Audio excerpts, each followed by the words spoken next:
for all present, including myself.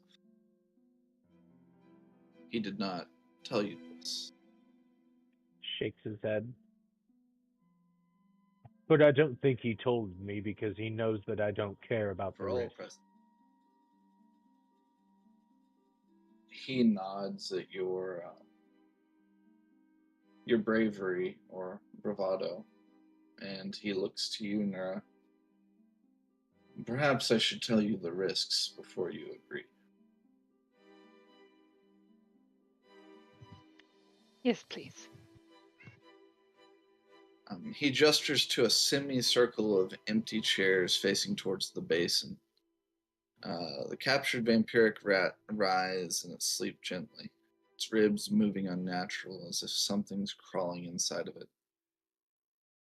What you see here is not a rat, not anymore. This is a vessel of instinct, memory, and affliction. What was once scavenger is now predator. And worse, it remembers.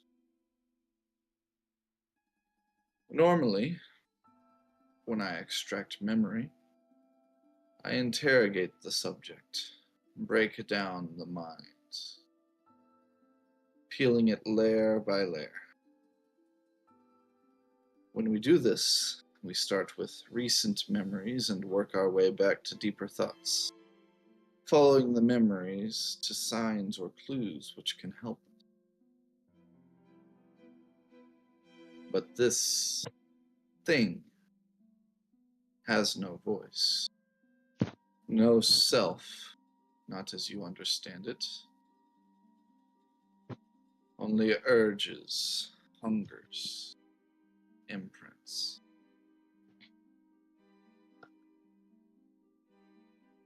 And that is why I have called the two of you here. Nura, I have seen what you did at the Charms competition. That sort of soul-binding, memory-sharing trick. That will let you anchor us. Keep us from being dragged under by this thing's instinct. And your powers as a druid will come in handy as well. And you, he turns to Malachar, your blood knows this darkness, this undeath. I need you to guide us through its hunger without becoming a part of it.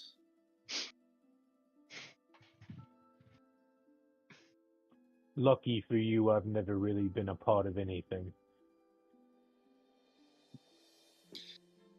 Well, the risk, as I've alluded to, is that in this foreign, incomprehensible mind, we risk losing ourselves, losing our sense of self.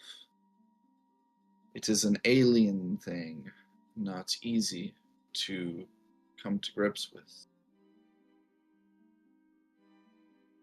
If you still wish to join the ritual, you may, but understand that once inside, we will not be able to speak with our words. We do not think as people.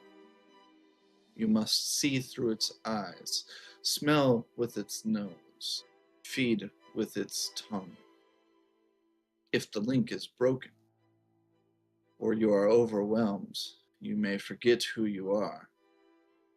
You may return as something else.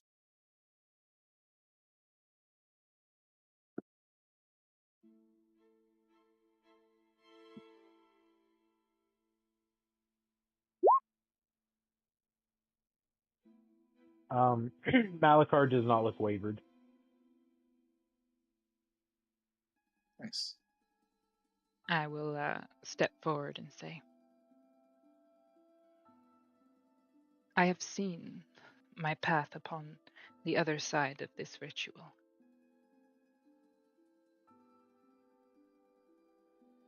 I will come out all right. He nods. So long as you are resolved to this task.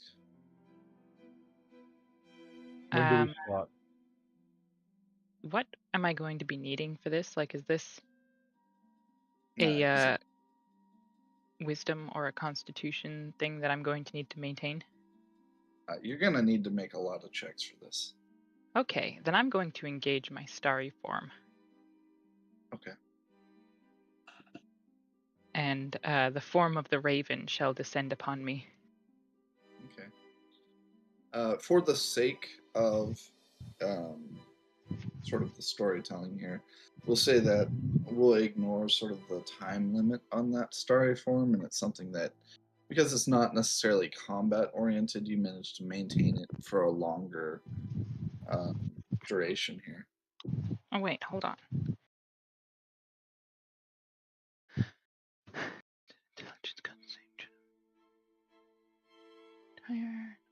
Might have chosen or said the wrong name or whatever. As Okay, you're correct. Yeah, but it's fine. Don't worry about like the duration for this particular, because it's not combat, right? Like the duration is there for the combat aspect of things. Yeah, I keep on forgetting that because I'm like, that lasts more than 10. Oh God. You have roboted. You have lost Hard. you to She the must depths have of the internet. gotten just far enough away. Como where- arigato, Mr. Roboto. Oh yeah, that I forget happens when that. she steps away. Yep. Would you go to She's make only tea or got something? limited range now. I'm making onigiris around here. Oh, I see. I was just saying that I forgot that there's not the same time limit as my wild shape, because no combat lasts more than 10 minutes, and that's pretty much what I use it for. Yeah. Okay. Let's see. Oh yeah. While Grimshaw is explaining this whole ritual to you, both of you can give me an insight.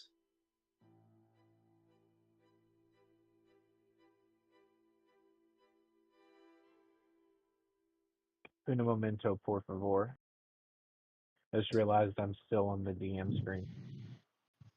I was like, this doesn't look like what it's supposed to, I don't think. Incite that sucker. I almost clicked intimidate. I'm much better at inciting. Nice. Okay, yeah. With a 16 or Grimshaw, as he's explaining the risks of um, this ritual, he speaks with a sharp confidence, as if he knows this will work, but you hints there's a hesitation under the surface. You feel as if he is perhaps less confident in this, that this will work than either of you are. That's But okay. I've got enough confidence for all three of us. fair That's enough. all you need. And as you go into your starry form, he looks to you and please set up your ritual circles so we may begin the ritual with the activation of this glyph. And he's referring to your sort of memory sharing or memory or mind sharing ritual. I shall do just that. Grab me some chalk and get to work.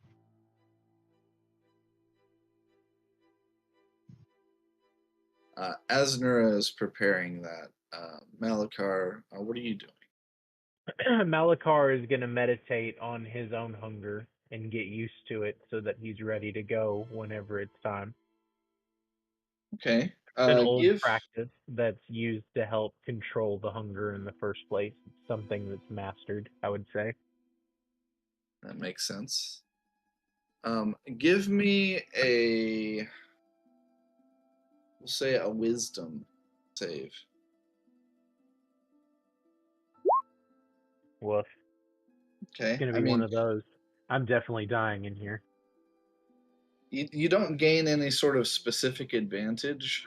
You try to put yourself in the right headspace, but maybe the anxiety is getting to you. Whatever that looks like, you can describe for us.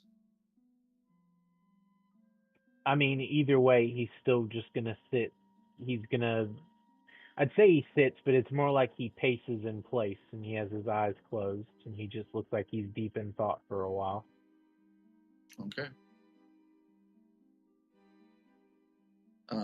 Nura, if you want to describe any sort of setup, what does this ritual look like on your end?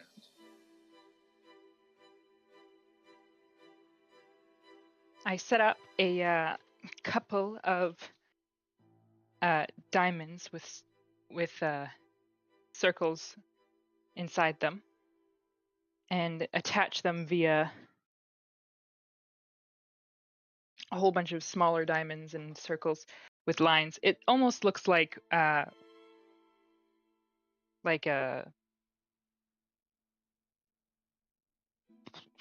electronics board from inside a computer. Okay, like a circuit board. Okay. Like a circuit board. I know what I'm talking about. Yeah. I have the image in my head and nothing else. So I work on setting that up. I've got it around. I take a pause and I look at it and kind of like mutter to myself in a different language, and then continue on setting up my thing, but extend it out so that there's one around the rat and there's 3 spots to sit. I have never done a 3-person, but here we go. Same principle. Give me an Arcana. Ooh. I'm gonna use my inspiration for that sucker. Okay. Yeah, we'll just use the 20. That's fine. Okay. You feel like you've done a pretty good job. Like, you've never done this, but This seems like something important to use my inspiration on. yeah, like you've never done this before, but you feel like you've got a strong enough grasp on the fundamental concept that you should be able to share your thoughts and feelings to pull each other up if one of you were to become lost. Yeah. Okay. I invented this method. Here we go, suckers. If I can't figure it out, we're all doomed.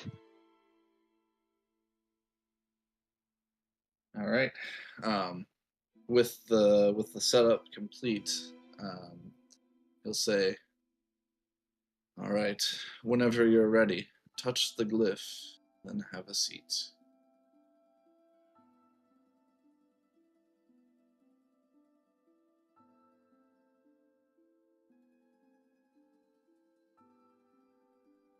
I'm assuming you do so. Sorry, I was grabbing the dogs back from outside. Yes, Malakar will do just that. Touch the bidoof. All right. I touch it and I sit down. I am ready to rock. I'll take the. I guess I'll take the center since I'm going to be the one probably holding us all everybody. together. Makes sense. All right. Grimshaw sits on the left side, closest to the rat, I suppose.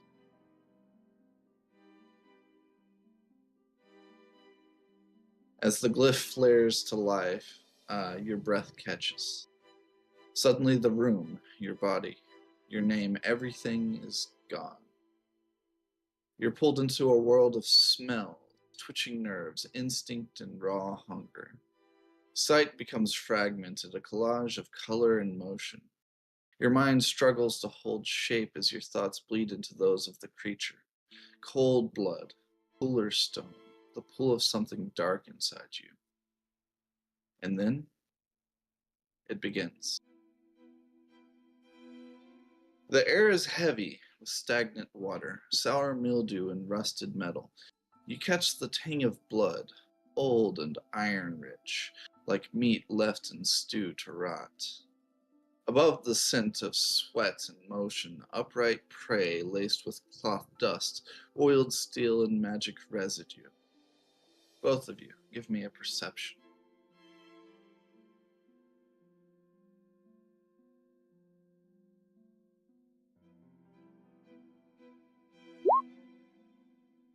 Nice. Nice. You realize the smells include familiar traces, some of your party members, just beyond the edge of your awareness. There's something in the blood you smell, not just life, but fear. Fear tastes like bile and salt and burnt hair. You remember gnawing something once sweet, coagulated blood on stone, but now the pangs return, the ache, the hunger, the warm-blooded ones, and you wait, salivating, claws twitching in the dark. Give me a wisdom save, both of you.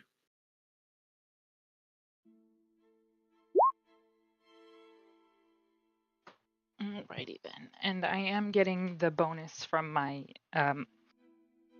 starry form, or am I not? You will, yes. It's a mental thing, so it would carry through. Okay.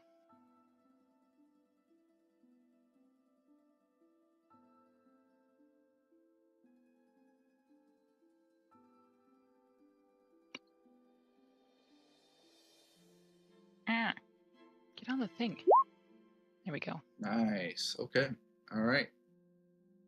You both managed to hold back the primal urge as the hunger gnaws at you, the ache. You want to come out of this well, to surge upon these warm-blooded ones, to gnaw at their throats. But you hold on, waiting for the right moment. And then the scent, the blood. Something breaks nearby, a crack of magic. The hunger spikes. You leap, the world blurs, and you're pulled backward.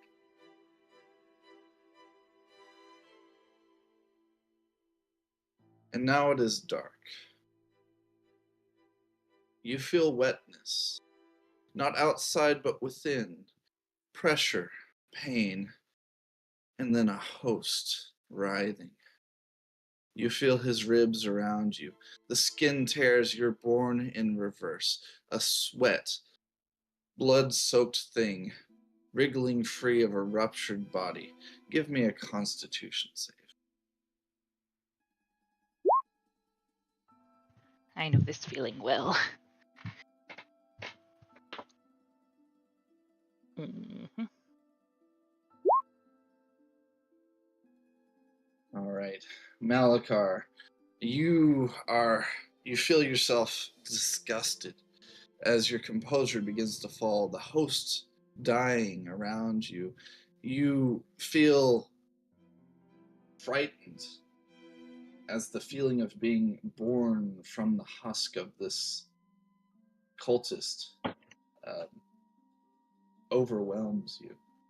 But Nura, you manage to pull him back, pull him from the brink. Malakar, you suffer from the frightened condition.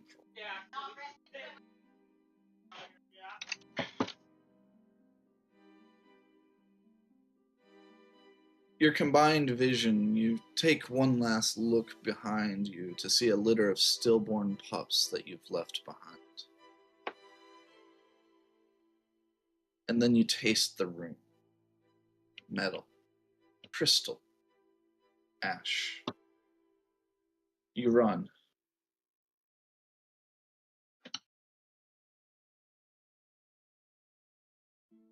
You emerge again from the darkness. The night is crisp, but every scent cuts through the air like fire. The soot of chimneys, the oil in street lamps, the crushed rat beneath a wagon wheel from 2 streets over. The rooftops hum with dried pigeon droppings, tar and mold. But then, both of you, give me a dexterity save. Ha. Oof. Okay. You almost fall. The sense of gravity is overwhelming. You are disoriented as you barely catch yourself, falling as you jump from one rooftop to another. You both take a -1 penalty to your next check. Okay. You follow the trail, finding your bearings. Blood rich and metallic, so fresh it still pulses in the scent trail. It winds through alleyways, through cracked barrels, down drain pipes, into a warehouse swelled with fermented blood and fear. You fall through a chimney. You land in the warehouse rafters. And you wait as you see a cultist below you.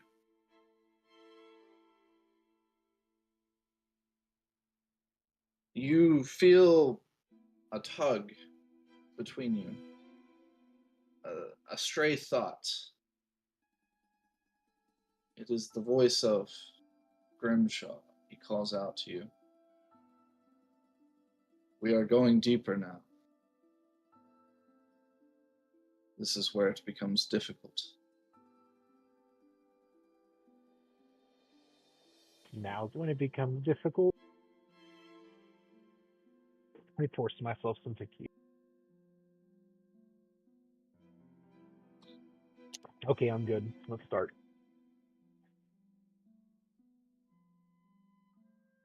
Sterile, burning. You smell cold steel, chalk, and magic. A scent like ozone, woven with candle ash and embalming fluid. The crystal at the front of your cage hums with sour light.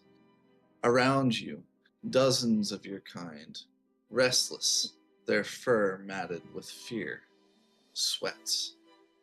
You are in a cage. You don't remember how long you've been here. Hunger was constant until now. There is a crystal just outside the bars. You chew. Crack. The crystal breaks. The scents of the world rush in. Meat, blood, unwashed hands, boot leather, fear. You scatter. I need both of you to give me a stealth check.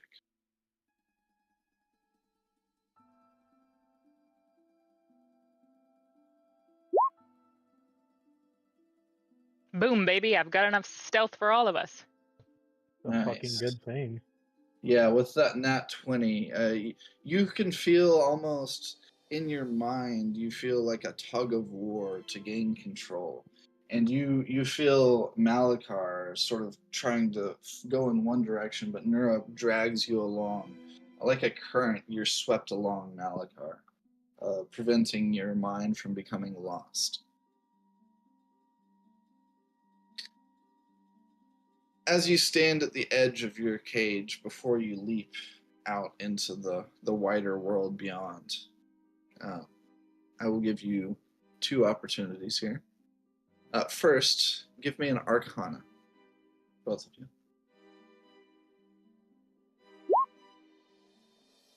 You'd think I'd be good at these, but I'm not. You feel like a hanging mist as you crack this crystal in your mouth, but you're not able to make sense of it. You can also give me a perception, both of you. Okay. Yeah, averaging out the 2 of them, that is a success. As you find yourself leaving the cage, you hop into a room and you catch a glimpse of a coat moving in the room, white, and a long black mask. And then you follow the others as you disappear into the shadows beneath the city. You emerge from the darkness into a bright light. You're restrained, cold metal against your spine. Agony has a smell. It smells like boiling skin, burnt bone, marrow, and vomit. You are held, not by hands, but by pressure. And then you smell him. You smell cloves and paper ink on him, like something once alive and now preserved. And you see something sharp in his hand, which smells of rust and old screams. The fluid, it's sour like spoiled milk and grave mold. You feel something sharp enter you. Pain, like sunlight flaring through every bone. Both of you give me a constitution save. Nice, very nice. Oh, unfortunate. I cannot get lower than an 11, An 11. Unfortunately, which is 11 is probably not great, but it'll help 11 our is average. 11's not good, not quite good enough. I want you both to roll me one more Constitution save to see if you can save yourself here. Okay, a 13 and 15 averaged out to a 14. What is the average of 11 and 18? It's cool. Just 11 have and Malachar become a rat mind, and I'll roll a new character. what is the average of 11, 18, 13, and 15?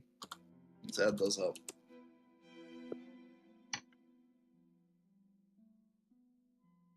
I don't know how averages work. You add Take them the up and two. then you divide by the number. 14.3. Okay. Boom, boom, boom, boom, boom. As Yeah, it lost to the rat. pierces, as this pain pierces your spine, your world is turned inside out, and even your own scent becomes wrong. Like a not you is blooming inside. You see a figure above you, a long, black, beaked mask, a white doctor's coat, no visible face. Subject 753. Injection successful. Observe response over next phase. The voice is warped, muffled, garbled like a dream underwater. The light becomes too bright, the pain splitting your thoughts apart like glass shattering. One by one, you return to your bodies. The glyphs are dead, the basin is cold, the rat is no longer twitching, its body inert and steaming, lifeless. Grimshaw wipes his brow, struggling to stand from his seat. Speechless, he looks at the two of you.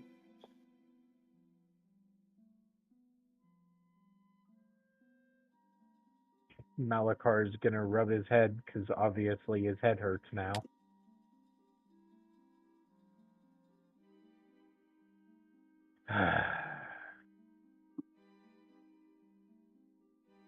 I'm not even sure what we can do with all of this information. But it's probably best we deliver it anyway.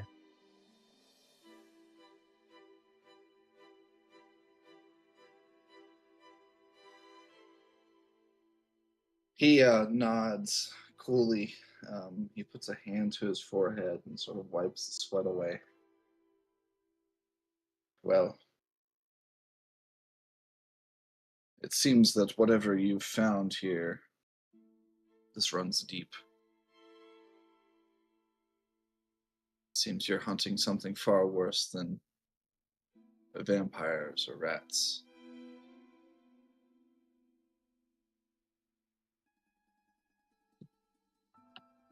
Yes, Even worse, vampire rats. but every answer we've been given has only given us more questions. And have yet led us no closer to finding what we seek. Not yet, anyway. Perhaps smarter minds than my own could comprehend what is occurring. I don't know about the two of you. I actually need both of you to give me a constitution save. But I am exhausted after that. Yep, looks like it's Malachar's nap time. I am definitely at an 8. Absolutely.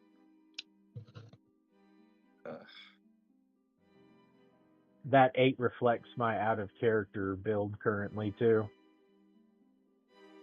I suggest you both find your way to your bed or a couch if you want to reconvene to discuss what we've seen here. Let me know. And he sort of collapses back into his chair.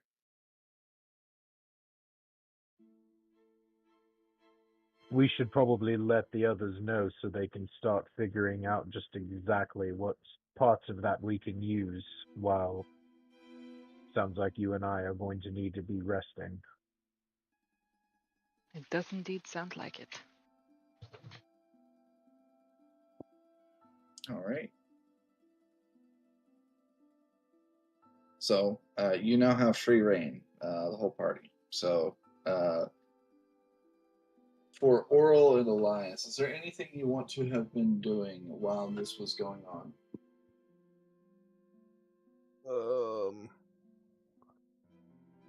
Probably not. Earl probably would have just gone back to his workshop and just started working on something. I think Take his mind off things. Odin would join you because Odin had asked you to show him some of your schematics or the ways you've built some of your guns. He was curious to share notes. Indeed. Let me make a note of that.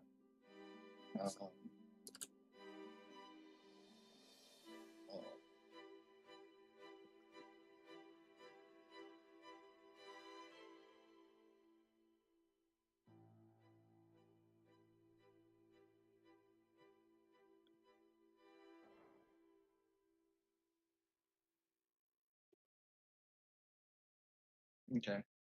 All right. What about you, Elias? Is there anything that you wanted to do in this time?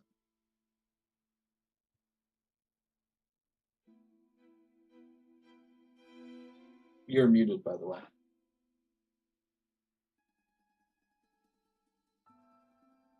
I don't know if he's unable to speak right now. Maybe somebody's there.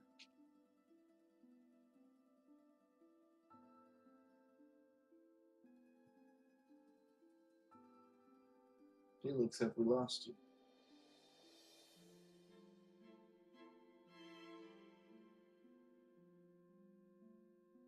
Okay.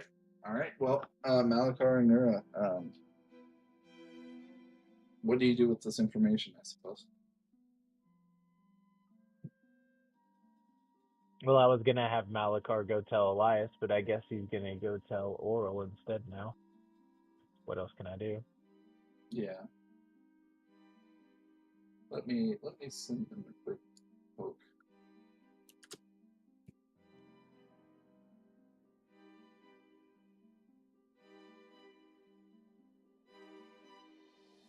He's unmuted himself. Yeah, I'm here. Did you hear any of that? No. What happened? We missed you. Yeah, I was in a call with my mother.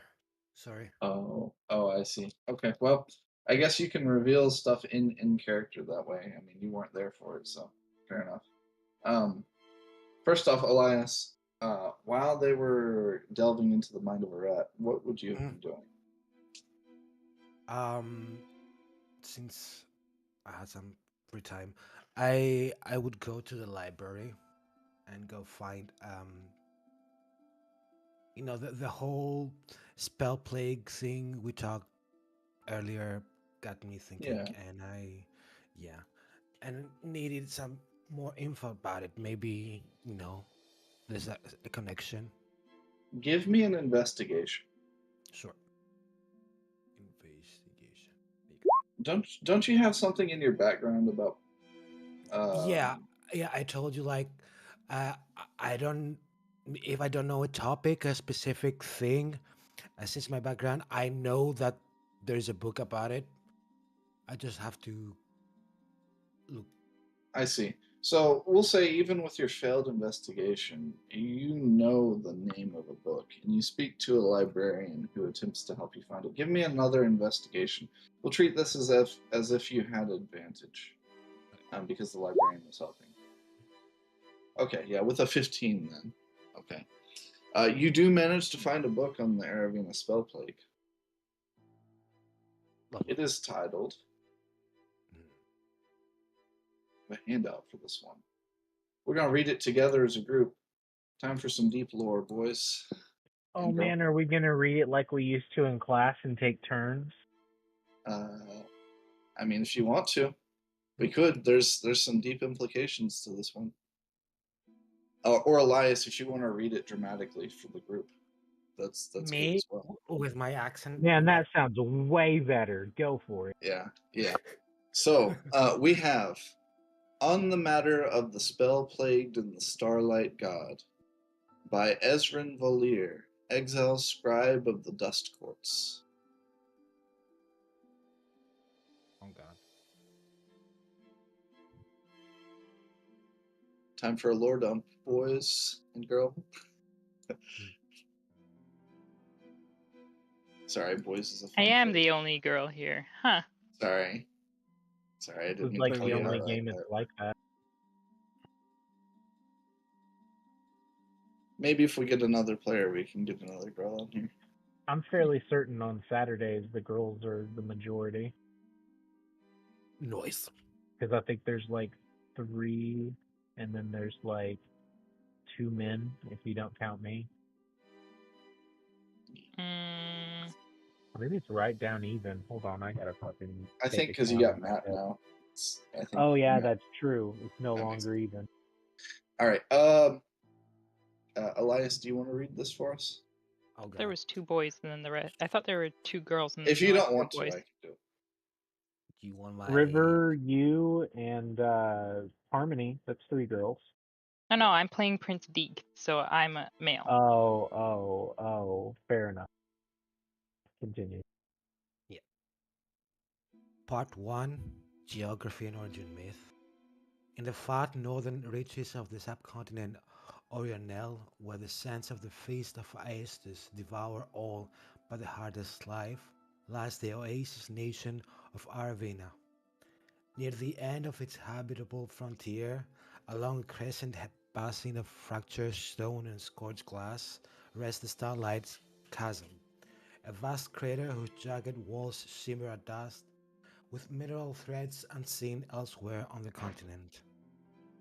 To the nomadic tribes of the crater's southern lip, this wound in the world is not geological, but mythological, the impact site of a divine weapon cast down in the world of gods. These people speak of a I can't read. These people speak of a forgotten deity, Contra, the last light, slain in battle against the pantheon of the divine crescent. In death, Contra's battle fell, carving the crater while his body turned to sand, becoming the thumb of Aestus, the westernmost desert expanse said to be sacred and uninhabitable. Within this framework, the desert tribes see themselves as descendants of or stewards of Contra's dying light. Though no priesthood exists and no temples remain, these beliefs persist in oral tales, protective charms, and patterns burned into tents with starlit ash. In their view, the spell plague is not a curse, but a flicker of divine inheritance, one cruelly incomplete. Does someone else want to read the part 2? Yeah, if it's hard for you, I mean, we could take turns. Does somebody else want to read it? Or I can read it. Okay, hold on. Part 2. Where is it? Before you read part 2, it's in handouts under lore. And before you do read it, I want to point out some things on the map that are being referred to.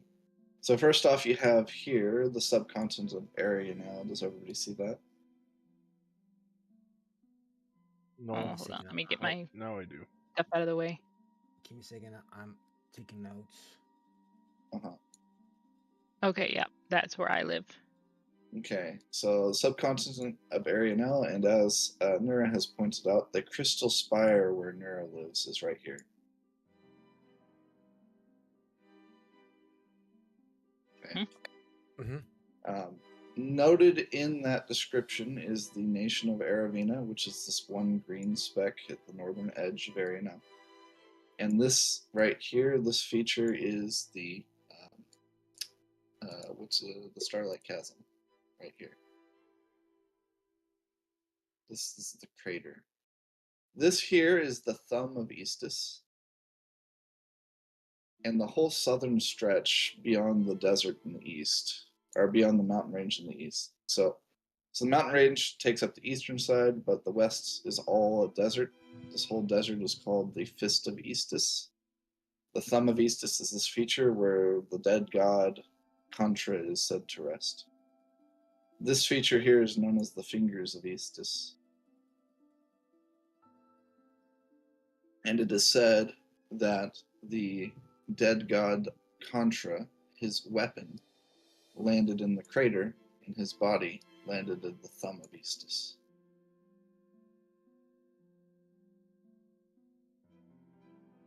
If you would like to continue with part 2.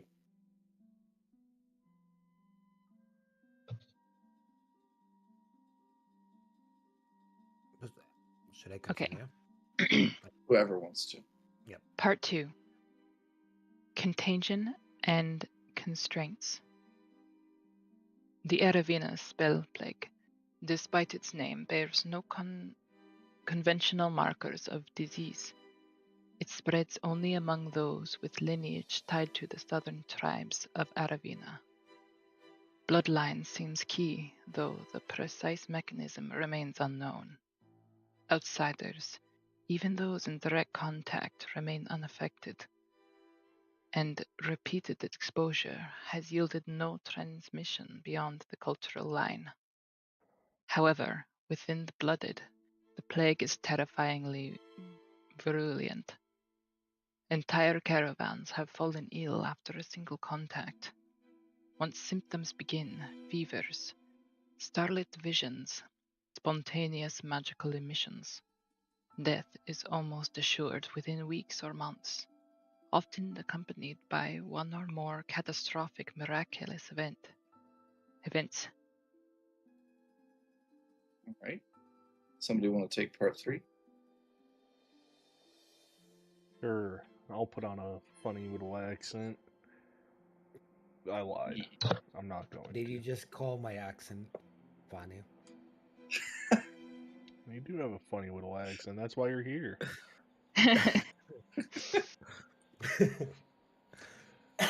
While tribal beliefs speak of Contra's fading divinity reaching out through bloodlines, scholars remain divided. Clerical orders have performed divination, exorcism, and consecration, and still find the resulting magic genuinely divine in nature, but tied to no known god or source. Some conclude this is a case of divine resonance without identity, while others argue for a lost shard of an older pantheon. The book includes anecdotal case studies of afflicted individuals. One child is said to have healed the village's entire sick water well in 1 minute, before their bones turned to salt and crumbled in the desert wind. That's sad. Oof. That is a big oof moment. Another woman, during the height of a fever, summoned a tower of glass from the sands, protecting her people from a sandstorm before turning to ash. A third, restrained in chains, wrote the future of an entire city in blood before collapsing into a coma. I feel like he got off better. Each instance seems to echo the powers granted to the saints, the divine champions of recognized gods, yet with one vital difference. Where saints endure, these miracles burn out their vessels like fuel on fire. None have survived their feat. Many die before they can be studied. Malakar, you want to finish it off for us? Do a Christopher Walken impression. Who the fuck is Christopher Walken again? Hold on. No, don't. You got this. I believe. That's a fun impression, though. I've never even seen this motherfucker before. What? Sure we have. No. Do you live under a rock? I do, You- yeah. I live in Kentucky. Nothing's new here. Who is this? I see he's a musician. He's an actor. Anyway, Actor, move along, but- please. Okay, yeah. Get back to the open note. Some arcanists propose that the spell plague is not a disease, but a phenomenon, a lingering rapture in the magical fabric caused by the death of something godlike. Others whisper of failed. The fuck is that? Apotheosis. Like Greek the word. tales. Oh, okay, I know what that means. Like the tales of the Forge Lands, suggesting Forge that Lords. Contra was never truly a god, only a being on the cusp. And there are a few quiet, ostracized voices who say the divine crescent gods buried Contra for a reason, and that something still stirs beneath the crater.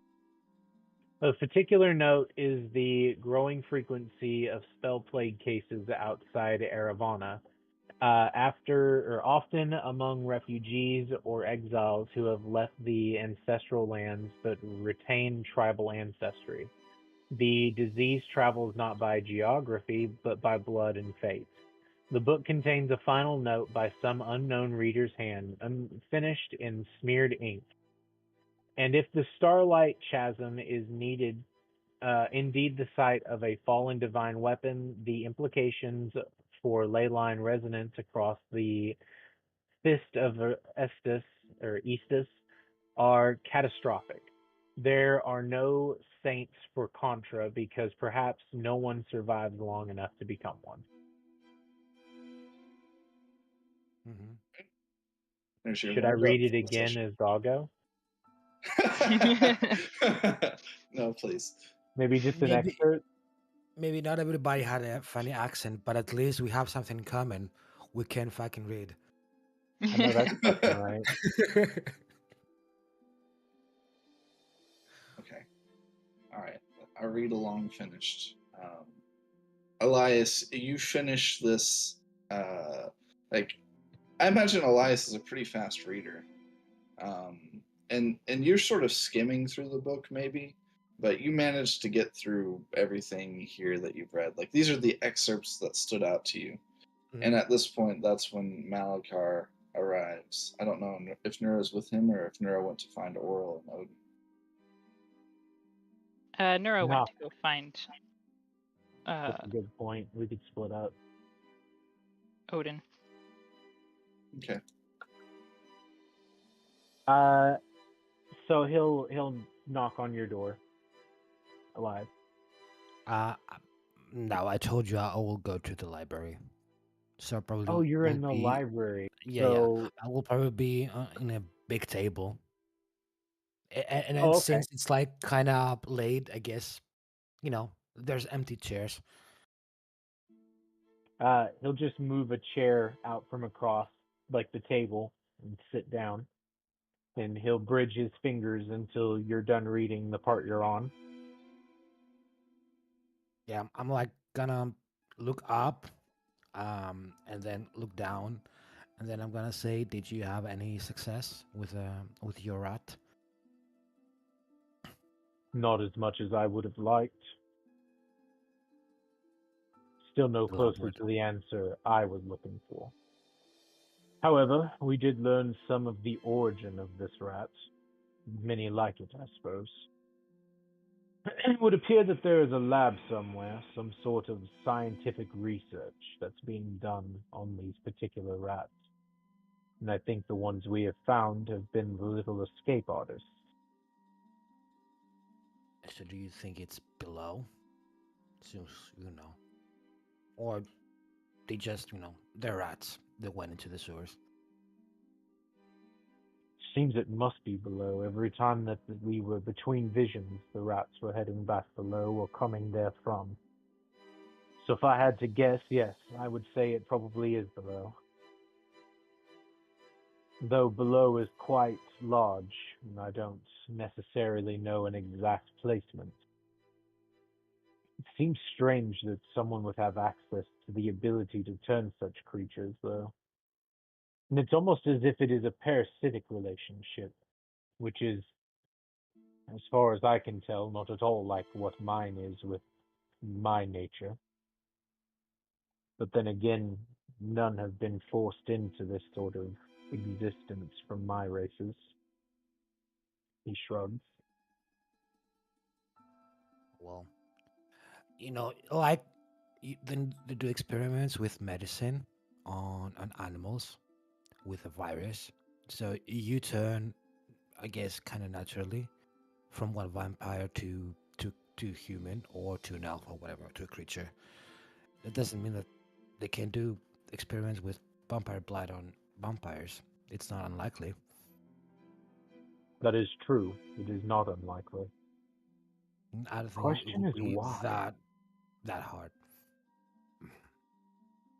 You wouldn't think it would be that hard, no. It's a curse. It should be something that's simple to pass on. And in most cases it is. But my family's never turned anyone before, so I don't have any real point of view on exactly how it works. Or it doesn't have to be vampire. They could just use vampire blood, you know, like maybe they stole somebody's vampiric blood. Let's say your sister. I guess Anon, her will. I guess her will, and continue the experiments. So maybe the culprit is not a vampire. perhaps not. I'm not sure, but I think we're going to find more answers if we start looking beneath our feet. I just wish that we could be more detailed on exactly where that location may be.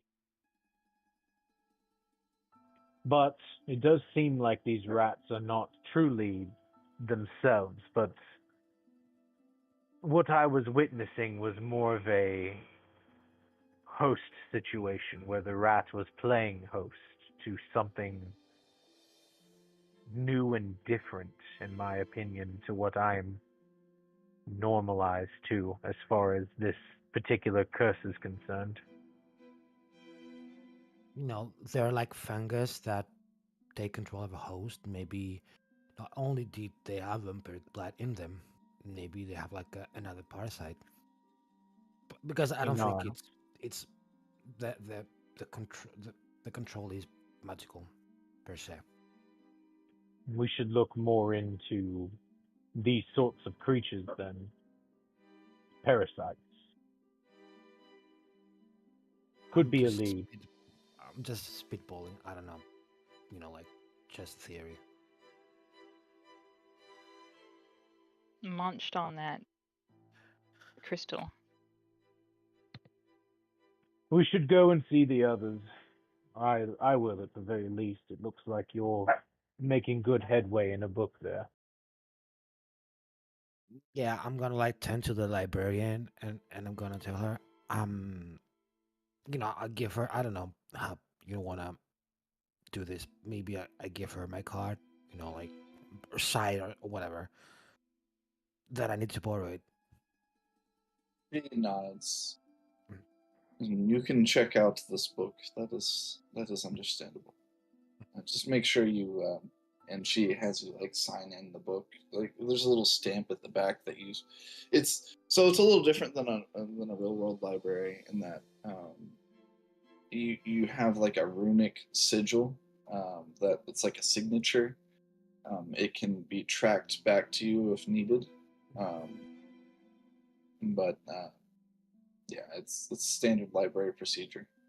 And Oh, I'm I like, thought they'd just have like an enchant. Oh, go ahead. yeah, I'm gonna turn to her like I know her because I know her. I don't know her name, but whatever. We're not gonna get into it. And I'm gonna be like, Gale, what? Gale, Gail? Oh, it's a male. Gail. No, her name. Gail. Okay. That's a female name as well. Okay. And Or I'm typically, gonna be even. like, yeah, I'm gonna be like, I'm gonna bring it back in perfect condition, so you don't have to worry about that. She nods and smiles. I trust you, Elias.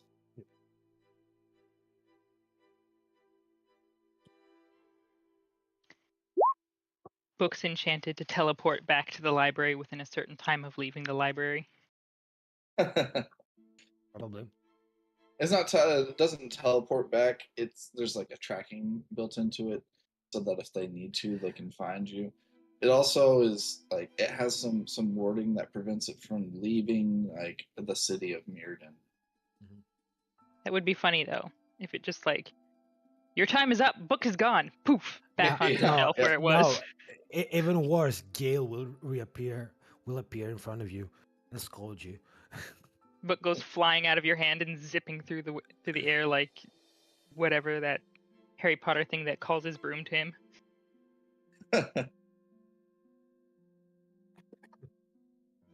Okay. Nura, you find Oral and Odin together at the College of Artifice. Mm-hmm. They seem to be poring over some schematics of some sort. Oral, do you want to describe what the two of you are doing at this time? Presumably Odin would have just asked to look at some of the schematics I'd made in terms of my shotgun.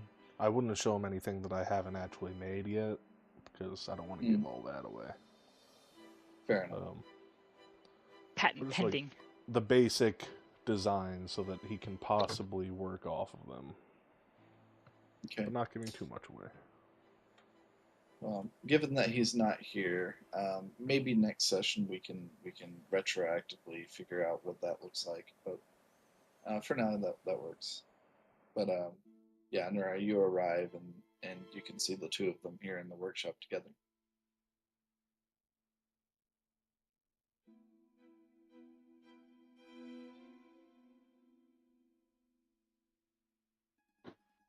I see.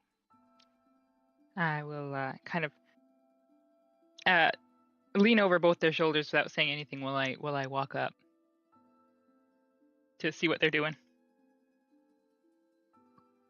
Yeah. So again, for Odin, you can see he's looking at some schematics for what appear to be the weapon you've seen Oral use, the blunderbuss shotgun that he uses.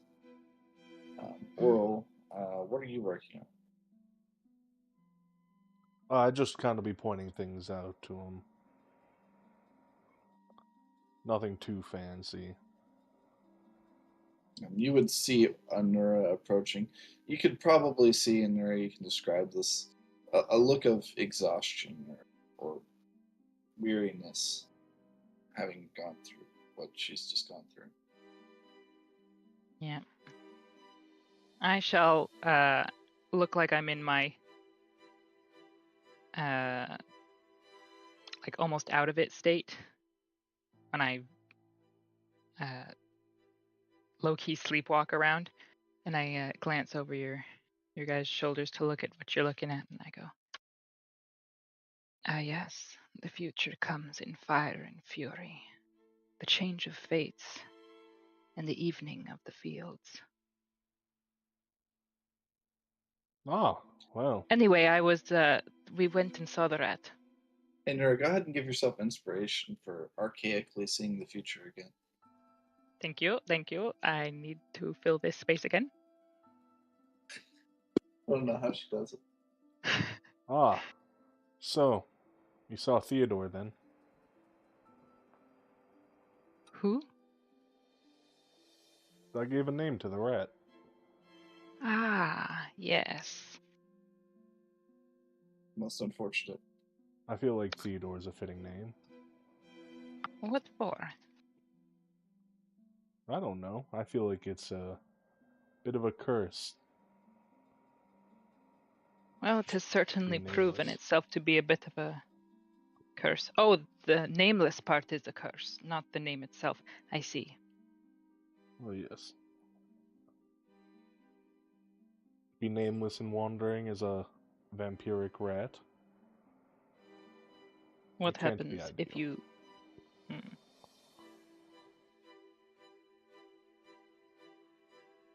And will it improve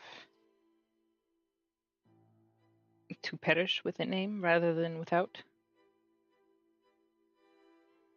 Well, I'm not sure about that, but at the very least, it had a name, so you'll know that it wasn't just that rat. Hmm. Is Theodore dead? I'm afraid so. Well, that's unfortunate. It may have been that 3 minds looking through his was perhaps too much. I can't imagine why. I feel like having The any minds problem... poking around yours is a bit much. Have I poked around your mind yet? I don't remember. That might have happened in the future. Well, ideally you can, stay out of there, at least for now. Very Or well. give me a history check. Me? History Yeah. check? Uh-huh. All right. With disadvantage. Ha! I know nothing. You know things, but you don't know if they're in the future or in the past, and you're having trouble sorting through your mind. Isn't that my normal state of being? Time is irrelevant to Nura. Yes. Well, it's happened at some point, or it's happening at some point. But we will, what is the saying? Cross that bridge when we get to it. If we haven't already, we could cross it again. It's no matter. That's how bridges work. That is indeed how bridges work.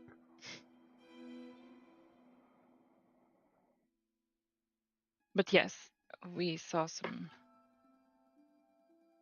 visions from the rat. There is experiments happening. Someone is making these rats on purpose. Well, that's hardly surprising. Yes.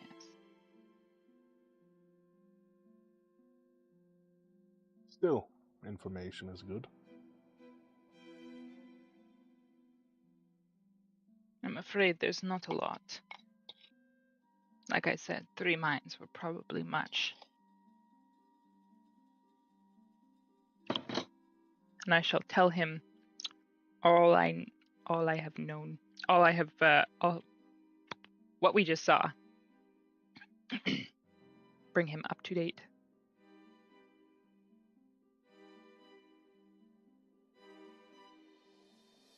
Okay. So that gets you through a large chunk of the early morning into maybe the early afternoon.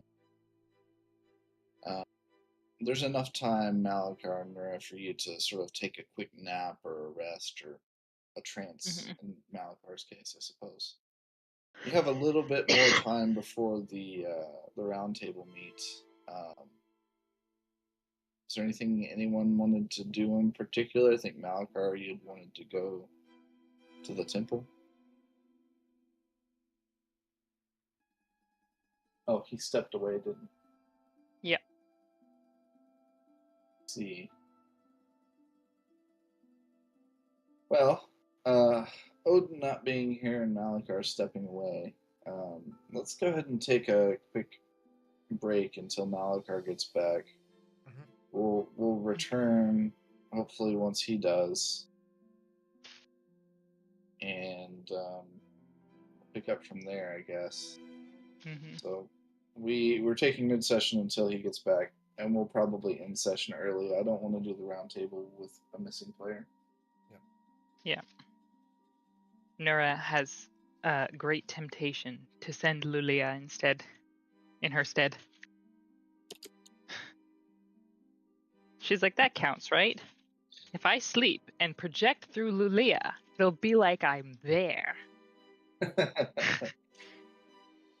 Green, can I ask you something? Uh-huh.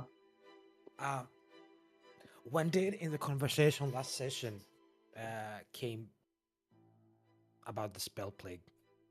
Was it I something was, in the virus diary, uh, or was it like a discussion with a party? you're asking about when did you hear about the spell plague last session? Is that what you're saying? Yeah, Yes. Let me pull up my notes here. I can tell you exactly. yeah, It's probably easier than guessing. I think probably it was during in Navarro's diary. Remember, his daughter is yeah, inflicted with the spell plague. yeah. Like suggest application of layered metaphysical thresholds to offset Uh spiritual huh. displacement, preparing stabilizing invocations. And you said that that has to do with the spell plague. I don't think I actually said. Hmm. Um, Here's what I have in my notes. Rook suggests application of layered metaphysical thresholds to offset spiritual displacement, preparing stabilizing invocations. And based on a check that you made, you think that it's hinting that Navarro is combining divine magic theory with something more experimental. Hmm. And the rook refers to one Eveline Rook. Yeah.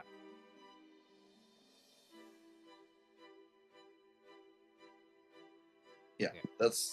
that was from Navarro's journal. It had a bunch of like medical notes, patients, stuff like that, and that was like a sort of an aside written on the side of a page, not directly part of his medical notes.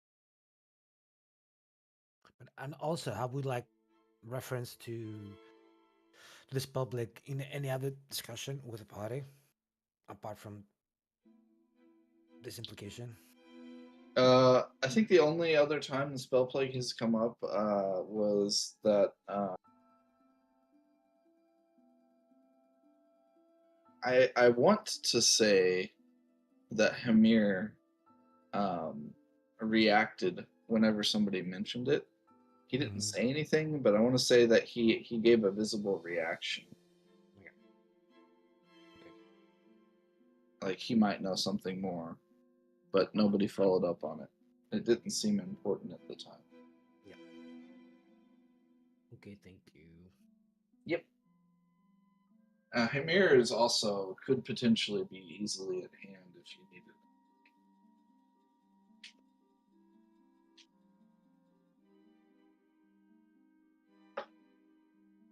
But yeah, I'll add everybody when we're ready to return from break. I will be here. Unless I'm not.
I'm back. Oh,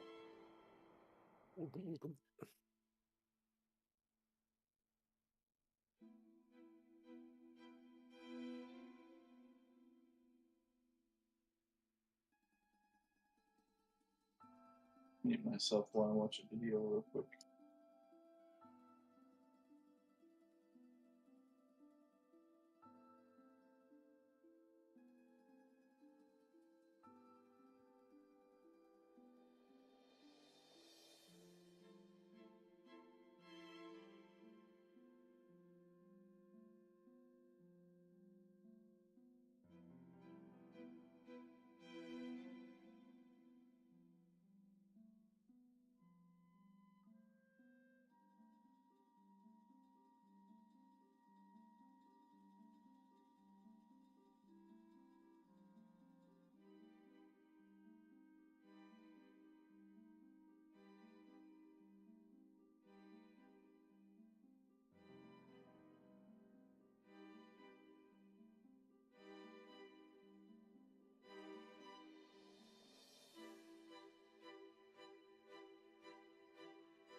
By the way, is somebody recording today's session? yes. Okay.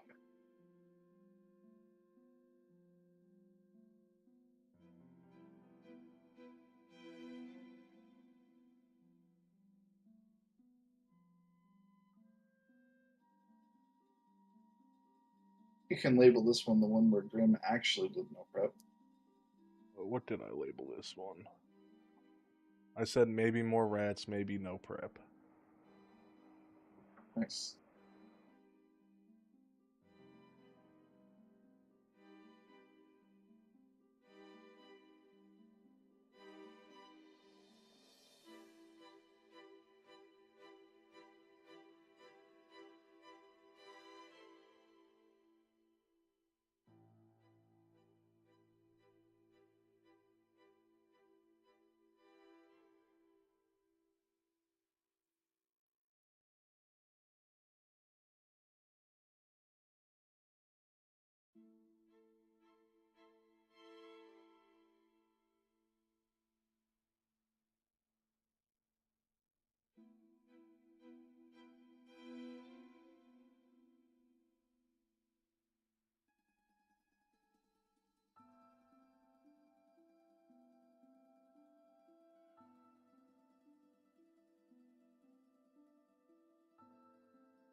Damn, that's crazy. What?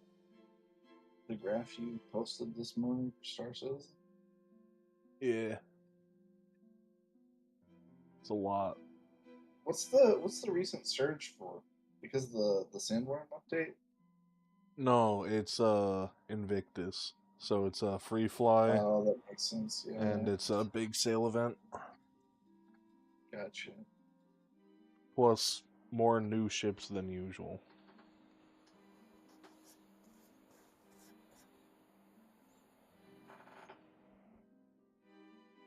But it has been a good year for them thus far.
Justin's on his way back soon-ish. 10 minutes.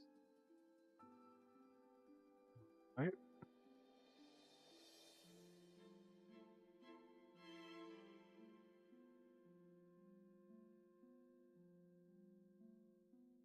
Y'all been playing anything good lately? Fortunately, you've just been playing Star Citizen. Yeah, I have not been doing anything but Star Citizen. I've been looking at my Steam library and being like, damn. About you, Felix, what have you been up to lately? Too much work. Not enough time to play. I feel that. Yeah. Because Lately, I'm so tired lately. I open a game and like after like 15 minutes I close it. That sounds familiar. That sounds like what I was doing when I was still teaching. Mm-hmm. The only thing I had energy to do was read. Got a lot of Yeah, I pick up a book though. That's good. What are you reading? Yeah. Interview with a Vampire. Oh, nice. I think Tally's a fan of that.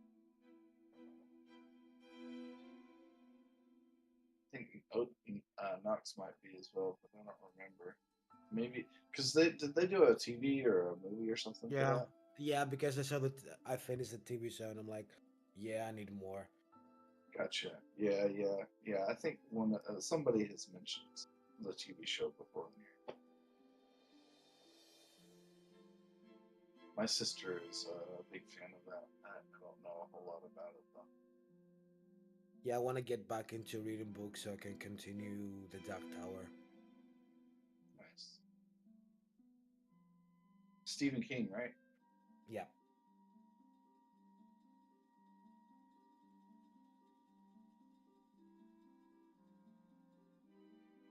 And if I really get into, reading books again, I will dip my foot into reading what's his name?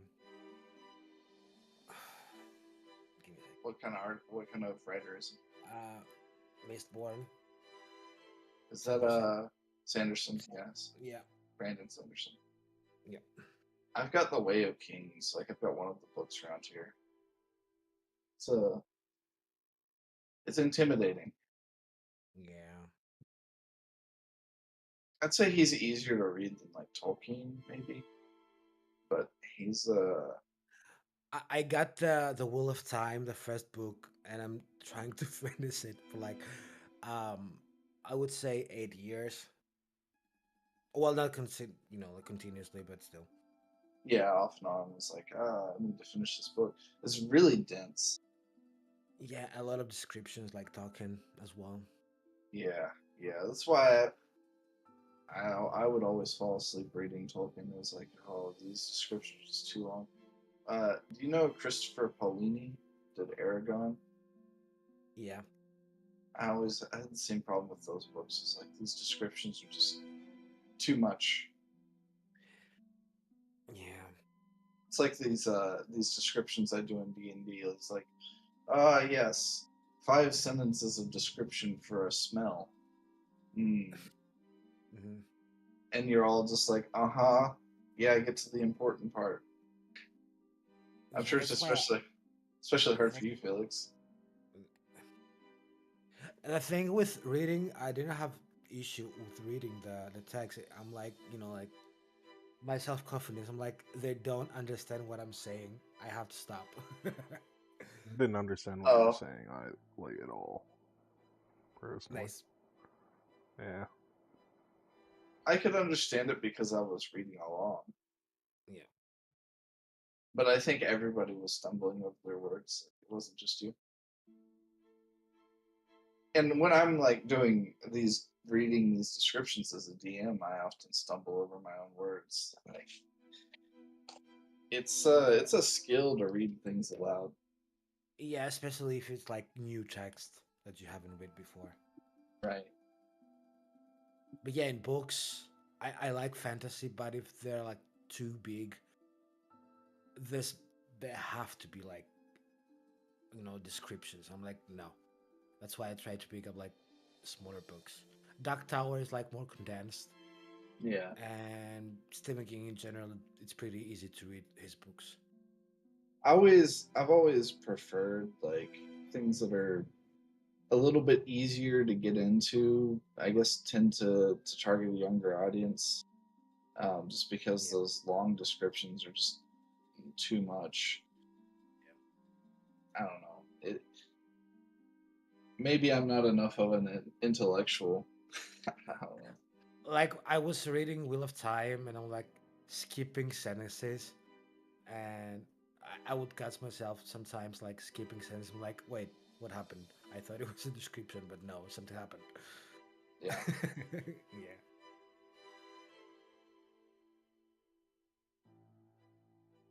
I need an abridged version. Yeah, and sometimes I would skip like a paragraph or two, and he would still be going about like a castle, the description of a castle. I'm like, Jesus, like 2 pages for description. I guess that's sort of how this campaign is there's like incredible amount of detail about like a bunch of stuff that doesn't necessarily matter, but every once in a while, somewhere hidden in those details is something really important. Mhm. And then I ask you to put it all together, and you're like, "Huh?" Huh? But yeah, your descriptions are not that long, or GPT's description are not that long. Yeah. Well, some of them I write myself, like Mhm. the really important ones where it's like, okay, no, You need, that's not correct. yeah. Like whenever I'm like, oh, southern, western, eastern, like anytime there's like geography involved, I basically have to write those from scratch because GPT is terrible at that. Yeah. Like I can tell it, no, that's not right. This, and this. So that description at the beginning of that book that you read, I wrote that. Mhm. But Nice. the other parts, like oh yeah, do this, and this.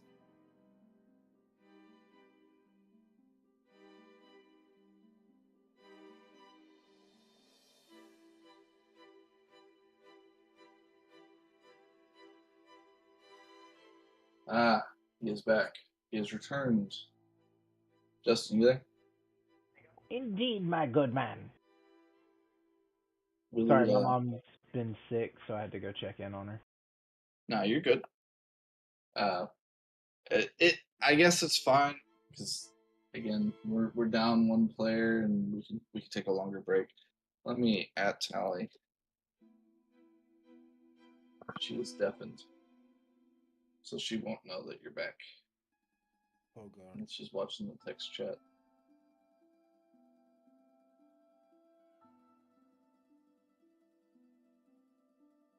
Forge, you still there? Yes. Felix just spoke, so Yeah. let's roll call. Give her a second. She doesn't respond. I can send her a call or something. Make her phone blow up. Hmm. Where are you? We need cryptic descriptions of future events that you have no reference for but somehow know about.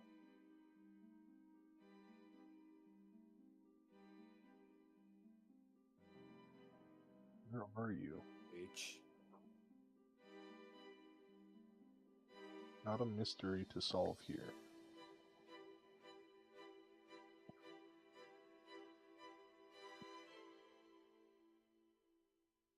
Scooby Doo, where are you? Fun thing about Contra is the name of the game is not like chosen arbitrarily. It has an actual meaning.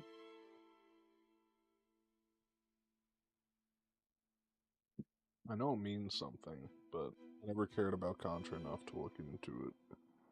It has the You dots talking about between that? them. Talking about that their video game for the goddamn what's that on? No. That Uh, on Super Nintendo. yeah, It's just the regular Nintendo, not the Super. Oh, you right. Contra has a meaning in Latin. Means two people shooting the screen, doesn't it? They sure do. Hell yeah. I'm going to assume that Contra is related to contrary. You're right. and the meaning means opposite or against. Oh, interesting. Well, the video game was not that great. Wouldn't recommend it. 1 out of 10. It's not for everyone. I'll be right back.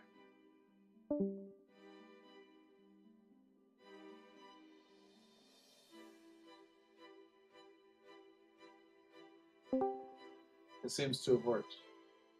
Tally has returned from the deafening.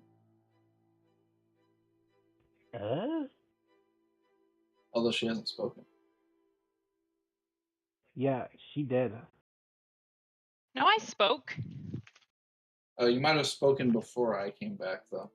No, I spoke when before you left. I was like, I am Well, hear here. you. Well, then none of us heard you, yeah. Malarkey. Absolute fact. Alright, so we all back. I was gonna say before you left, Justin, that I believe Malakar had mentioned that he wanted to go to the temple. Indeed. All right. Well, you have a little bit of time. The idea was that after telling Elias what was happening, and presuming Elias is going to continue reading his book, you take a quick trance or rest, or maybe just hanging out with Elias is enough time for you to get on a quick rest. Yeah, my character doesn't necessarily need to sleep. He just needs to not do things for a while. Yeah. But you have time now, if you would like to do that. I would Yeah, like that sounds... to go to the temple as well. Okay. You're welcome to join him. I mean, I assume you would tell him you're going there. Or maybe he's following me and not telling me. I don't know. Now, if you told me that you're going to the temple, and be like, yeah, I'd like to come as well. Okay. Do you seek out anyone else to tell of this?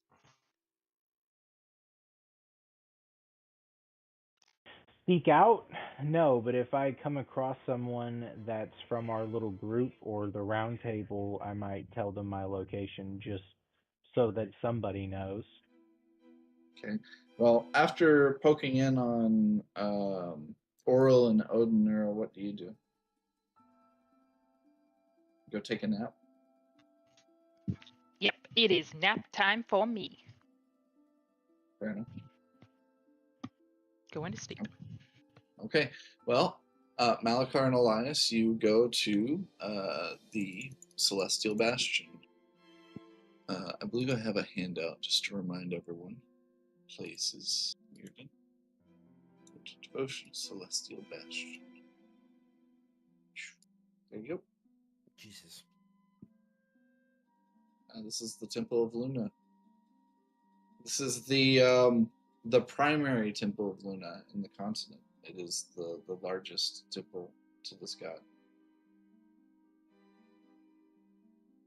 And You know, the first time I stepped through the threshold of this place, I honestly thought I was going to burst to flames. I still think that. But I never do. It's too bad. It would be fun to watch. It would be all too easy for you, I'm sure. I can give you a hand in burning. Gonna go up that long ass set of steps. My character will probably mist up the steps, that way he doesn't have to fuck with walking. Mm-hmm. fuck you, Elias. Yep. Walk, scrub! Leg day. Okay. Malakar will purposely wait at the threshold at the top of the stairs for him, though. 2 hours later. That looks like Rocky would get halfway through it and be like, I don't think I'm gonna make it. Oh, that's a lot of fucking steps. Well, Rocky doesn't do cardio, that's why. That's a fair point. I'm gonna have to count how many steps are here. DM, how many steps are in that picture? In that picture? Yeah. How many steps are there in this to the entryway of this temple? Uh, 77. That's way more than 77, sir. You think so? Yeah, Count it's them. gotta be. I don't know if I can zoom in that far, nor do I really care all that much. I don't know. It looks like, yeah, you're probably right. It's more than 77. I was just curious if 150. you. Let's say 100. I was just Yeah. curious if you had an exact number, like it was a religious thing or something. If there were, it would have been 77, but it's too many. We could just say 77, and then that's just a gross overestimation. Anyway, but he will wait, and then whenever they're both up there, he's going to walk towards the altar itself. Do I Okay. see any of the clergy that I've met here before? Yeah. So you've seen a couple of them like that are giving you strange looks. Like, what the hell is that? A vampire? He smiles and kind of flashes his teeth as he waves. Good Um, afternoon. a couple of them, like maybe the younger priests, sort of, our priests and priestesses, sort of give you strange looks, but they do a symbol of Luna and give you like a nod, bow sort of thing, like acknowledging your presence. Heretic, They don't burn him at the stake. they don't they don't like seem to be super judgmental. They're just confused about why and how you're here. They're gonna go check the wards outside real quick. Yeah, maybe one of them does, but they don't seem like afraid. They seem to have faith that if you're meant to be here, then, or if you're here, then you're meant to be here. Like our God has a purpose for the reason you're here. Yeah, Yeah. that makes total sense. Yeah. I tend to the concerned like priests. I'm like, don't worry, he's with me. One of them nods and seems relieved with this and just continues about their business. But you do see, sort of talking to a couple of other priests and priestesses when you arrive. Priestess Isolda of Elora, you remember from before. hmm She turns and sees you, but doesn't immediately acknowledge you. You can see like there's a spark in her eyes as she recognizes and sees you, but she continues her current conversation. If that be the case, then Malachar will read that, and he's going to sit at the front of the pews, if there are like a lecture area here.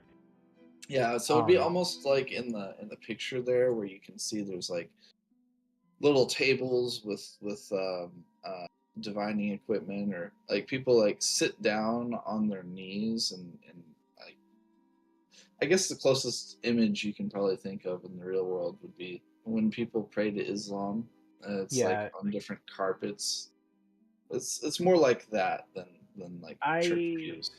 will pick one of those nearby where she is, and I will wait patiently, and I will I think I'll have Malachar close his eyes and just kind of open his mind and sit there for a moment, as if allowing anything to enter his mind at the moment, but he also doesn't expect anything. He's mostly just, he's like, when you're here, you should have your ears open and not your mouth. Okay. You can give me a perception or a religion, or the other. Sure. Let me scroll all the way down here to where my character is. There we go. You said perception or religion. That's right. Oh, it looks like it's religion. Okay, with a 16, you feel a presence in your being. It's hard to describe. It's like it's not as if um, a voice in your head. It's not like a physical presence. It feels almost akin to something being in your soul. It feels oddly similar to the feeling when you turn into a mist and you feel the world around you, um, but in your physical form. It's not comforting, it's not disturbing, it's just there. It's like a sixth sense that you weren't aware of. And as you sort of try and attune to this feeling, to this presence, this perception that you were not aware of, you feel the light from the ceiling, that the sort of false moon that sits upon the cavern roof, shining down upon you, and that sense seems to feel a connection to the moon itself. He'll just quote unquote bask in the feeling for a moment until he is summoned by the priestess. All right. Elias, what are you doing? I'm just waiting until Malakard does his thing. Sure. You're just standing by, like, sort of watching. Mm-hmm. Okay. After a few minutes, the priestess walks over and she'll get down and like sit in a similar sort of prayer stance on a nearby, like maybe less than 5 feet away from you. And uh, Elias or Malakar, both, you can give me an insight.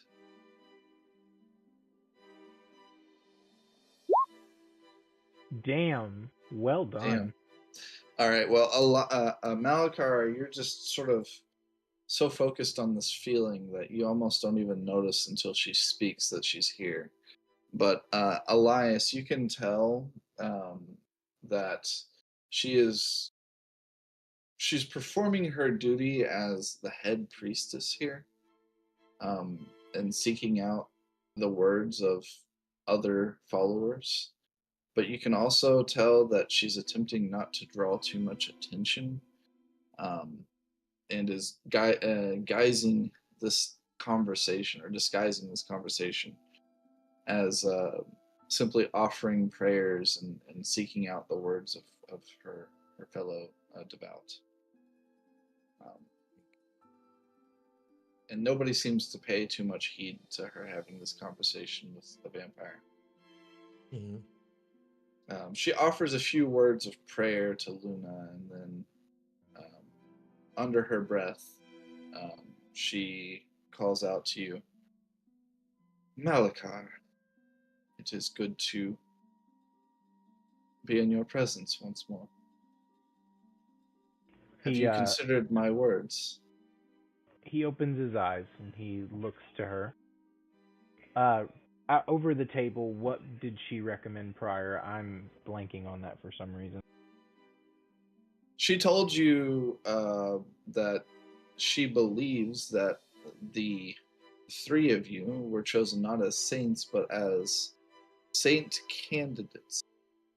The symbol on your wrist, or on the palm of your hand, does not, in fact, make you a saint. It makes you a candidate to become one. Go ahead. She also told you that she suspects that other members of the clergy would not be quite so open to this, but that she would be willing to hear you out and to help you follow through the steps to pursue your sainthood if it was something you chose to do. If you wanted to follow in this path, that she would be willing to help guide you toward the light of Luna, to give you their teachings. And she gave you a bundle of several of their holy texts to study. So, first off, Malakar is going to set those down on the table, the books, and they all have like little paper flags on them to like dictate where certain things are. Like he's marked it all up, trying to decipher it. He's overanalyzed it. And he nods and he says, yes, I'm actually here to request an exchange from my current curriculum into this one. She sort of chuckles and says, I see you have been studying the texts, but as a scholar might. He nods. It's not a bad starting point, but I think you need to look deeper, to look within yourself, to find a connection that is more than knowledge. He nods. Yes, I realized that shortly after finishing the studying that I was doing. There was something spiritual that needed to be made as well. He She nods. nods. I've come here not only just to seek the approval of this transfer, as I know it is quite unorthodox. I also wanted to open my ears and soul to what is around me here in this temple. This is the largest temple of this congregation, and possibly the largest size as well. If the goddess were to speak with me in any place, it would be here. He nods. She nods in agreement and smiles. Well, to speak with the god directly is unheard of, except He'll it, before she says that, he's gonna open his textbook and point, and he says, "That is true, but the gods can make themselves known in other ways." she nods. Also, we literally talked to the goddess when we got our marks. And that's what she was going to say as well, Yeah. is the gods only speak to their saints. So this is new even to me. I can help guide you, but there is no guarantee that we will have results. He shrugs. Results are what you make of them, and they're measured by those who keep track of it. And if no one is truly measuring results, then what difference does it make? She nods. Well, before we start then, and she turns and looks at you, Elias, as you've been sort of standing awkwardly nearby. So, because this conversation is kind of like private, can I say that like I I'm trying to find a scholar that knows about the God Wars, Okay. so I don't have to be in this conversation because it feels private, and I don't think she would let me take part of it. Well, I suppose it's a matter of whether Malachar allows you to stand by or not. She trusts Malachar's judgment on this. If it is something Malachar wishes to do in private, then No, she backs I him. But if I don't he, feel like Malakar's hiding anything at this point. He's really let go of his whole family at this point. Like all of the stuff that you guys had, but like beef between each other, he's trying to bury that. So he's trying to be trustworthy, even though Yeah. it kind of goes against everything inside of him to do so. Um. So yeah, if I'm like part of the conversation, the moments he says about candidates, I tend to Malik. I'm like, I thought you and Nura were already saints. No. He shakes his head. she, No, not ge- quite. she gestures for you to come and have a seat at the table. I nod and I take a shit. Take a What is shit. your name, young man? And she reaches out a hand to shake yours. Yeah. I give him my hand. I'm Elias Thorn. It's Elias. a pleasure. And as her hand touches yours, you feel a cool, refreshing magic flow from her into you.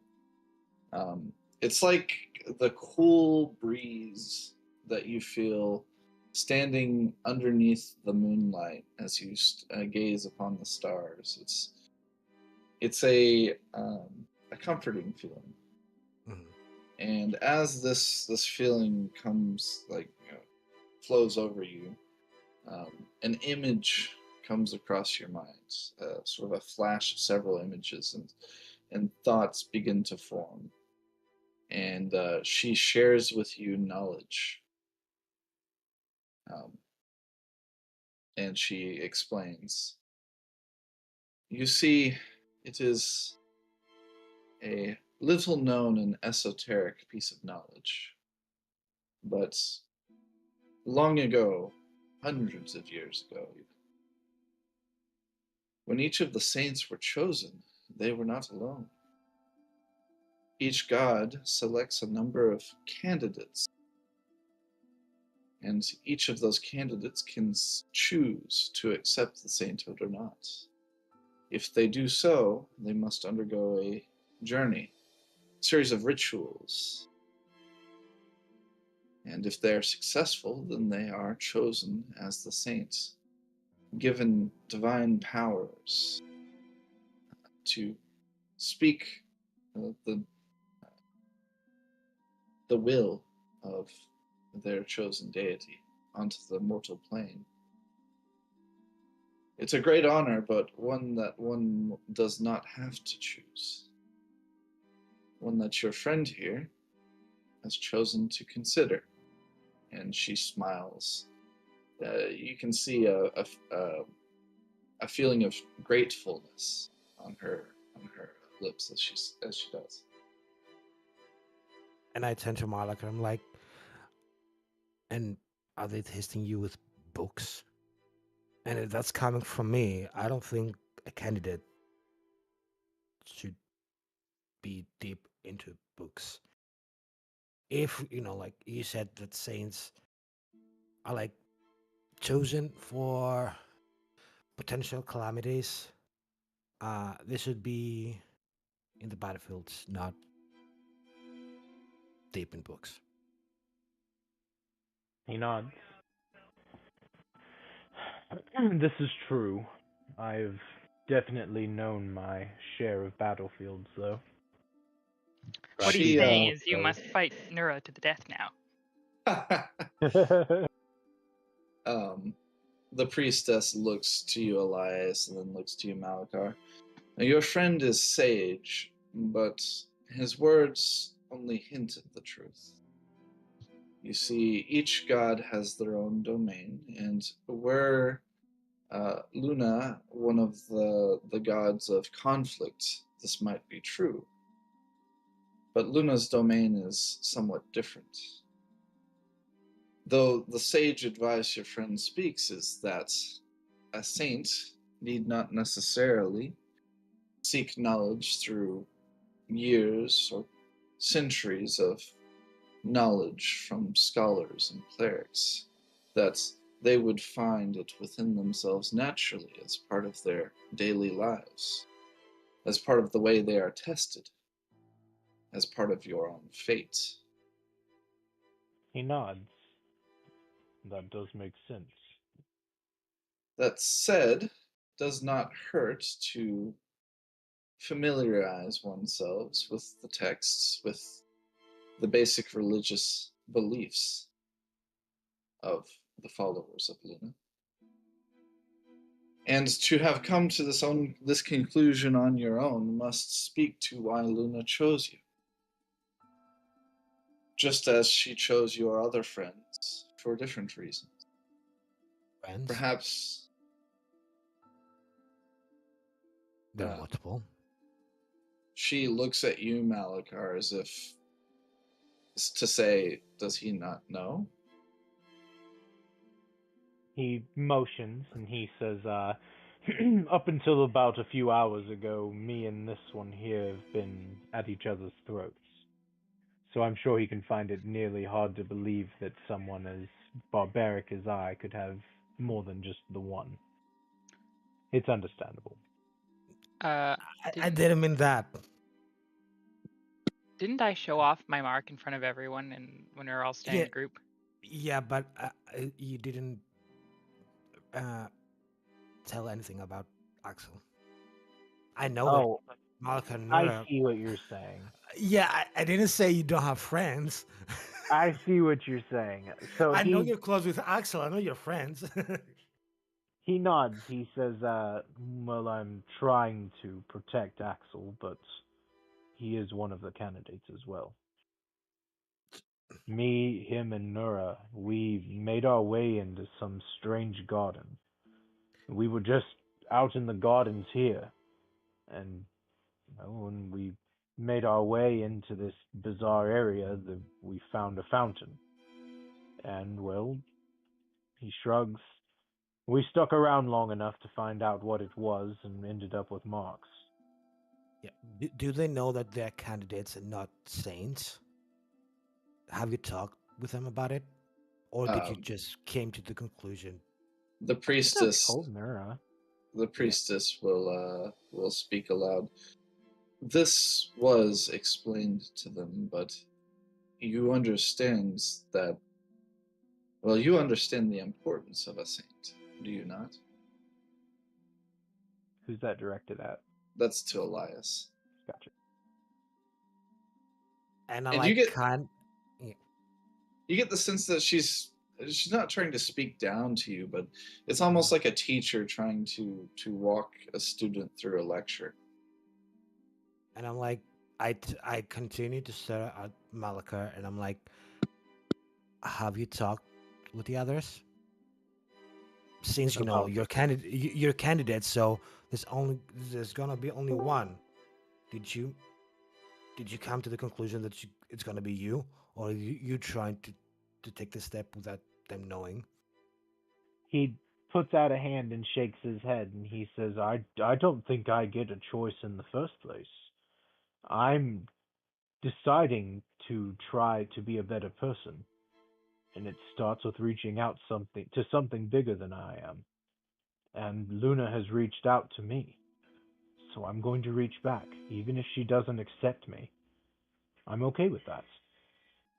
I And the don't need priest to be this person who leads everyone. I just need to be me, really me, without my family. And I think that starts here.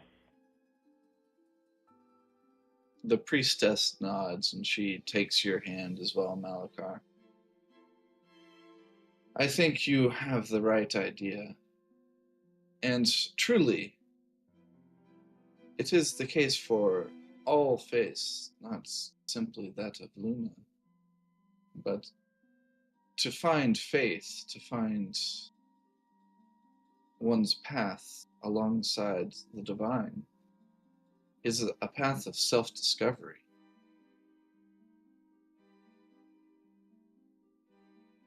He takes a deep breath and he nods. That is the path I seek.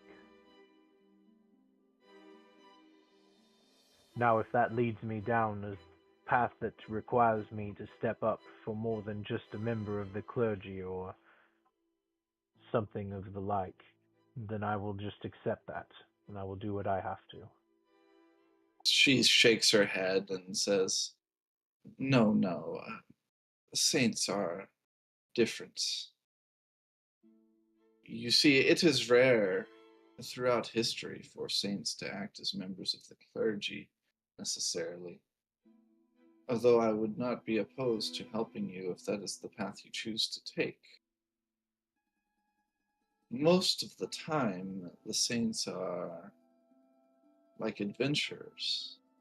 They travel the lands, performing miracles, learning of the woes of the people and helping them in their daily lives. Performing Nod. performing these miracles as needed in order to spread the word and to ensure the continued harmony of the material world.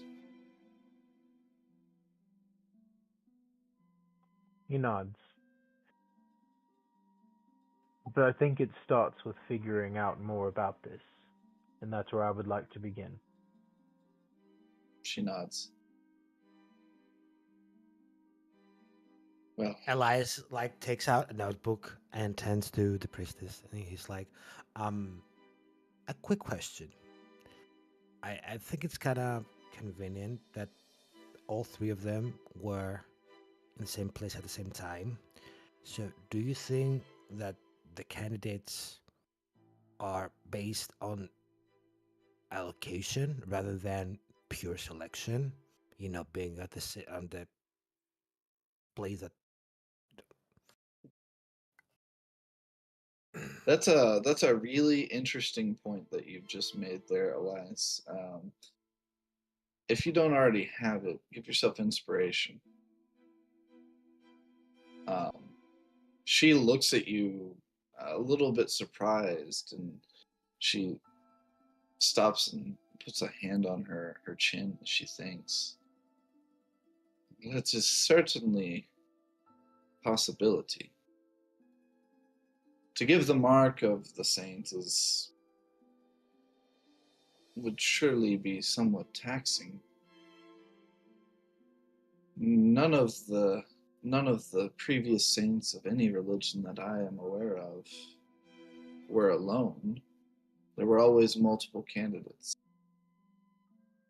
but there were never more than a handful. So perhaps you're right. Perhaps it is not within the And maybe power. you, and maybe usually in sacred places, like temples, maybe the place that they were had a close connection to Luna. Maybe it's like almost like a veil between the place that the gods exist and our place. Maybe it's a place that the gods can communicate with people. But She nods and says, based on the description that Malakar, Axel, and Nura gave to me, it does seem to be that that is the case. This grove that they encountered, it did sound like a temple to Luna. and they see like Elias. He doesn't look at them. He just takes notes and sketches, and he nods while he hears Isolde speaking. I think Malakar, you actually sketched out what the place looked like. Yeah, I'll open up my. I have it on me actually. My landscaping art book. Hmm. It's in Let's my inventory. perhaps this can be a good exercise for us then. I want you to close your eyes and try to imagine this place.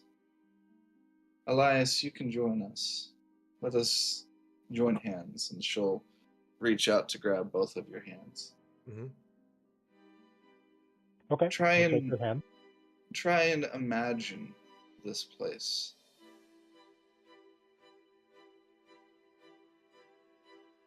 And Malakar, once again, you can give me a perception or a religion with advantage. Not performance for thinking about it. You could give me a performance. I'll allow that. It didn't fucking matter. Oof. Okay, perhaps visualization is not the way. Try So and remember the feeling that you felt in that place. okay. Uh, What would that be? again, you can give me a perception or a religion. 11.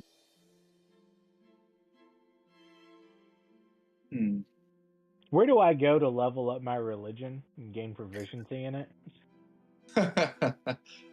Reach your next level. Is there a fucking line I need to stand in? Where does it start? It starts with the reading that you've already canonically been doing. Yeah, true.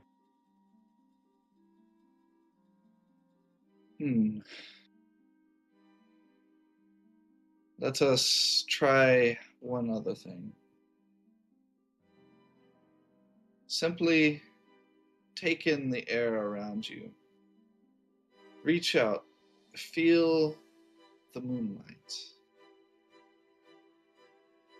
Give me a perception with advantage. Boy, you really want me to roll this perception, this neg-1 perception. You've already rolled performance and religion. I gave you 3 rolls you could roll. They were all garbage, my friend. Guess it's not the time. She nods. I think your friend is right. We have discussed much, but you can't expect your journey to be instantaneous. Return tomorrow, if you have the time, and we can continue these lessons. Perhaps then you will be able to better feel your way towards the light. He'll stand and he'll give her a bow. Very well.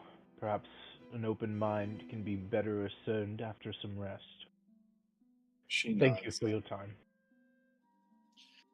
Spend your time practicing this feeling, this opening of your senses to try to feel the moonlight around you.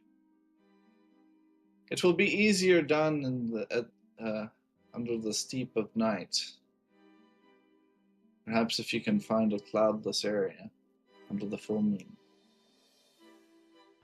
He nods. I will do just that. It was a pleasure to meet you, Elias, and she'll stand and shake your hand. My pleasure is mine.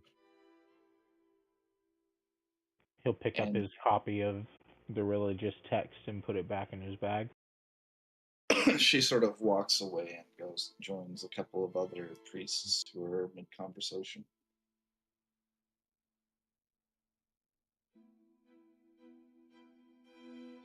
Maybe the whole Collison thing got into you. Don't worry. You get there.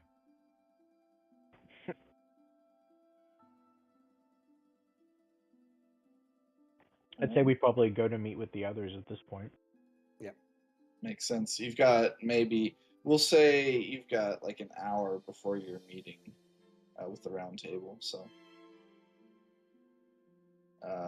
everybody, you all sort of meet up at a prearranged or predetermined place.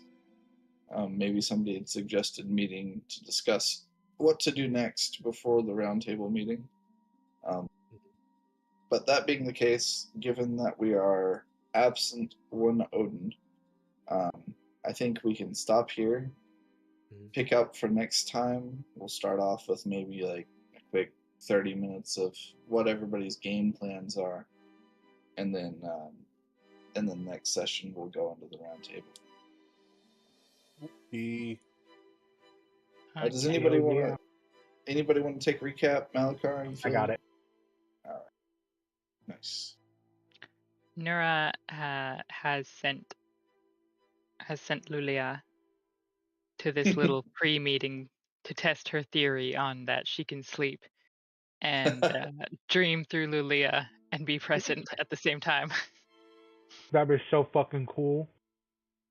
I think that actually might be feasible, but I'll have to look at your signature to make sure it could work.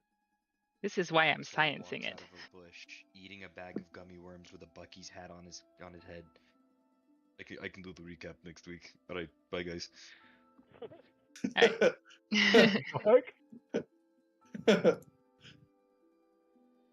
A wild axle is a trip, man. Well, you left them a note just yesterday telling them not to look for you, and now you're creeping in a bush. I'm very joking. I just got off of a 8-hour-long call. So I just thought I'd pop in. That's rough. 8 hours. Yeah. Who the fuck can talk that long?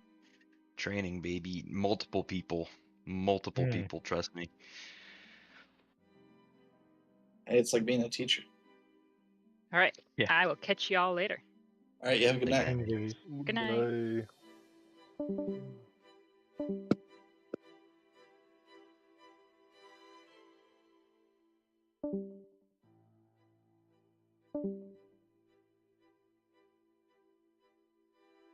Bye.